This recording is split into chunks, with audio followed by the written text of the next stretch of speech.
25 anos sendo avó. Uma porta trancada na minha cara.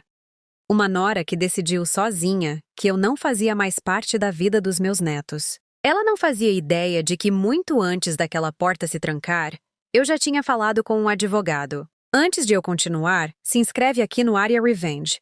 Eu conto uma história como essa toda semana, e essa aqui, eu prometo, tem uma virada que vai te emocionar até o fim. Meu nome é Terezinha, tenho 69 anos, e sou avó de 3 netos lindos que ajudei a criar desde bebês. Meu filho Anderson se casou com Débora há 8 anos, e por muito tempo fomos uma família de verdade. Almoços de domingo, viagens juntos, eu buscando as crianças na escola sempre que precisavam. Nunca imaginei que chegaria o dia em que minha própria nora fecharia a porta da minha frente e decidiria sozinha que eu não merecia mais ver meus netos crescerem. Quando meu filho Anderson se casou com Débora, recebi ela como recebi minha própria filha. Ajudei no chá de bebê do primeiro neto. Fiquei noites acordada quando ele estava doente para dar folga aos 2. E quando o segundo e o terceiro netos vieram, virei praticamente uma segunda mãe para eles também. Eu buscava as crianças na escola 3 vezes por semana. Cozinhava para eles quando Débora trabalhava até tarde. Ensinei o mais velho a andar de bicicleta no mesmo quintal onde ensinei o Anderson, décadas antes. Se você também é avó ou tem uma avó especial na sua vida, se inscreve nesse canal agora, porque essa história é exatamente para você. Há cerca de 2 anos, comecei a notar pequenas mudanças. Débora começou a cancelar visitas de última hora, sempre com uma desculpa educada, mas cada vez mais frequente. As ligações que antes eram diárias viraram semanais, depois quinzenais. Perguntei ao Anderson se algo tinha acontecido. Ele disse que era só correria, trabalho, escola das crianças, a vida normal de uma família ocupada. Eu quis acreditar, porque acreditar era mais fácil do que aceitar o que meu instinto já estava me dizendo. Numa tarde, fui buscar as crianças na escola, como sempre fazia às quartas-feiras, e a diretora me informou, com um pouco de constrangimento, que meu nome tinha sido removido da lista de pessoas autorizadas a retirar as crianças. Ninguém tinha me avisado. Fiquei parada ali, na porta da escola, sem entender o que estava acontecendo com a minha própria família. Se você já sentiu essa distância crescendo devagar em alguém que você ama, se inscreve nesse canal e me conta nos comentários. Eu leio cada um e você não está sozinha nisso. 2 semanas depois, decidi ir até a casa deles sem avisar, coisa que eu nunca fazia, mas eu precisava entender o que estava acontecendo. Toquei a campainha. Ouvi vozes de criança lá dentro, os netos brincando, rindo, o som mais bonito que eu conhecia. Débora abriu a porta só uma fresta, o suficiente para falar comigo, mas não o suficiente para me deixar entrar. Terezinha, eu acho melhor a gente combinar visitas com antecedência daqui para frente. Ela disse, num tom que tentava soar gentil, mas que carregava algo mais duro por baixo. As crianças têm uma rotina agora, e eu preciso que isso seja respeitado. Perguntei se podia ao menos dar um abraço nos meus netos, já que estava ali. Ela disse que eles estavam no meio de uma atividade e que não era um bom momento. Fechou a porta. Não com força, não gritando, mas com uma calma que doeu ainda mais do que se tivesse sido um escândalo. Fiquei parada na calçada, ouvindo as vozes das crianças do outro lado daquela porta, sentindo uma dor que eu nunca soube que existia até aquele exato momento. Se você já foi afastada de alguém que você ama, sem realmente entender o motivo, se inscreve nesse canal agora, porque essa história vai continuar e eu prometo, não termina do jeito que você está imaginando. Liguei para o Anderson naquela mesma noite, com a voz ainda tremendo. Ele atendeu, mas parecia evasivo, como se já soubesse o que eu ia perguntar. Mãe, a Débora só acha que é melhor a gente organizar melhor as visitas, ele disse. Não é nada pessoal. Anderson, ela fechou a porta na minha cara. Meu nome foi tirado da escola sem ninguém me avisar. Isso é muito pessoal. Ele ficou em silêncio por um momento longo demais. Então admitiu com relutância que Débora andava dizendo que eu era controladora demais com as crianças, que eu me intrometia nas decisões deles como pais, que talvez fosse mais saudável as crianças terem menos contato comigo por um tempo. Perguntei quais decisões, exatamente, eu tinha me intrometido. Ele não conseguiu me dar um exemplo concreto. Só repetia frases que claramente não eram dele. Palavras que soavam ensaiadas, vindas de alguém que tinha repetido aquilo para ele tantas vezes que ele parou de questionar se era verdade. Desliguei o telefone e sentei sozinha na sala, entendendo pela primeira vez com clareza total que essa não era uma decisão do meu filho. Era uma decisão que Débora tinha tomado sozinha, e que Anderson, por medo de conflito no próprio casamento, simplesmente não estava disposto a questionar. Se você já viu um filho ou filha ficar do lado errado por medo de conflito em casa, se inscreve nesse canal e compartilha sua experiência nos comentários. Eu leio cada uma. Não gritei. Não fiz escândalo.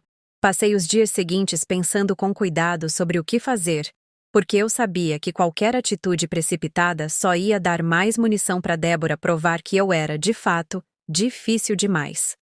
Liguei para uma amiga antiga, aposentada como eu, que tinha passado por algo parecido com os próprios netos anos atrás.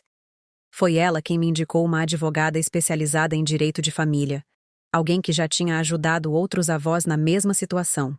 Marquei uma consulta na semana seguinte.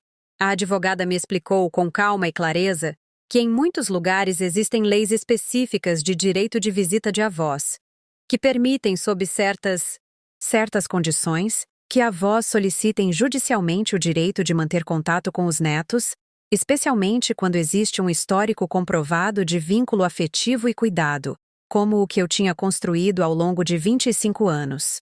Isso não precisa ser uma guerra, a advogada me disse.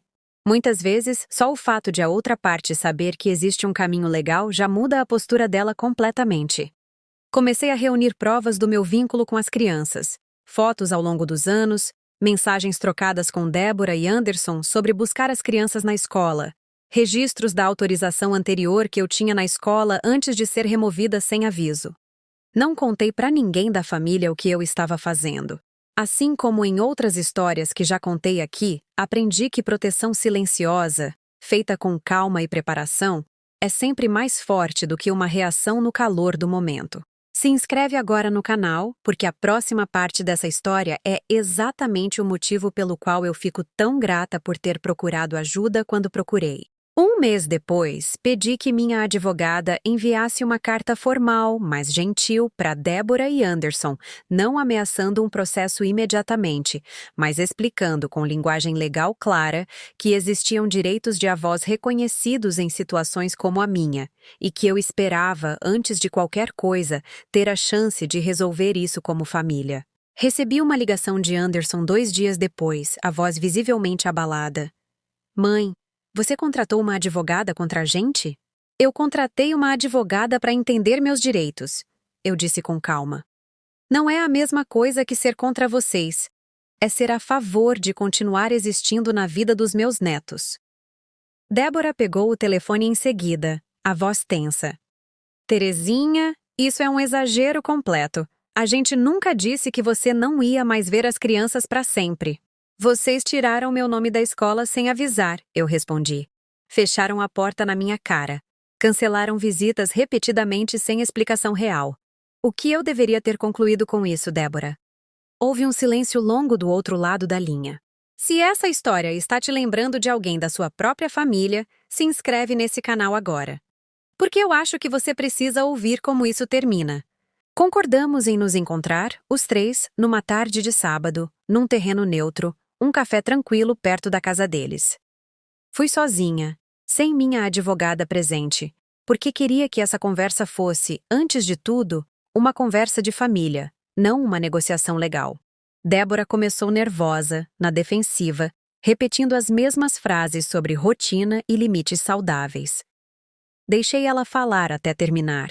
Então perguntei com calma genuína, não com acusação. Débora, o que eu fiz, especificamente, que te machucou ou te preocupou? Eu quero entender de verdade, porque 25 anos de amor pelos meus netos não deveriam terminar sem eu ao menos saber o motivo real. Ela ficou quieta por um longo momento, e então, pela primeira vez, algo mudou no rosto dela. Eu acho que eu me sentia comparada o tempo todo, ela admitiu, a voz tremendo. Você é tão presente, tão naturalmente boa com eles, e às vezes eu me sentia como se eu nunca fosse boa o suficiente perto de você. Era mais fácil afastar do que continuar me sentindo assim. Aquilo me pegou completamente de surpresa.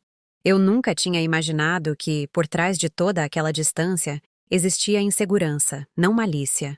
Débora, eu disse, eu nunca quis competir com você. Eu quis ajudar. Existe uma diferença enorme entre essas duas coisas, e eu sinto muito se alguma vez fiz você sentir o contrário. Ela chorou ali, na nossa mesa, de um jeito que eu não esperava. Anderson, ao lado dela, finalmente disse algo que devia ter dito meses antes. Eu devia ter perguntado mais para os dois lados, antes de simplesmente deixar isso acontecer. Não foi uma reconciliação instantânea.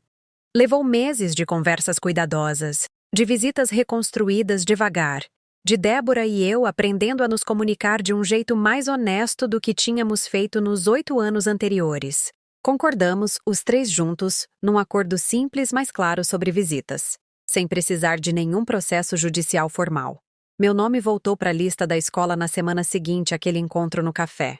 Débora e eu ainda temos nossos momentos de tensão, porque relações de família raramente ficam perfeitas depois de uma ruptura como aquela. Mas ela agora me liga antes de tomar decisões que envolvem as crianças. E eu aprendi, também, a perguntar mais sobre como ela se sente, em vez de simplesmente presumir que fazer mais é sempre a coisa certa a fazer. Faz 1 ano e meio desde aquela porta trancada. Hoje, busco meus netos na escola 2 vezes por semana, não 3 como antes. Um ajuste que fizemos juntos, com calma, e que hoje sinto que é justo para os dois lados. Débora e eu conversamos sobre coisas pequenas agora, quase normais, do jeito que sogra e nora deveriam conversar. Não é perfeito, mas é real, e é muito mais do que eu tinha naquela tarde em que a porta se fechou na minha cara. Eu não venci brigando na porta daquela casa, ou cortando meu filho da minha vida por não ter me defendido logo de início. Venci procurando ajuda com calma, entendendo meus direitos antes de agir por impulso, e finalmente tendo uma conversa honesta que revelou uma verdade que ninguém tinha coragem de dizer em voz alta antes. Se você está assistindo isso e é avó, ou tem uma avó que você ama, espero que essa história te lembre de algo importante. Amor de família nem sempre precisa de gritos para ser defendido. Às vezes, precisa só de calma, preparação e a coragem de perguntar a pergunta certa na hora certa. Então me conta, você já foi afastada de alguém que amava sem entender completamente o motivo? O que você fez? Compartilhe a sua história nos comentários abaixo, eu leio cada uma e posso contar a sua história na próxima semana. E se esse vídeo significou alguma coisa para você, por favor, se inscreve agora no Área Revenge. Toda semana eu trago histórias reais sobre família, dignidade e a força silenciosa que é preciso ter para proteger o que mais importa. Te vejo na próxima história.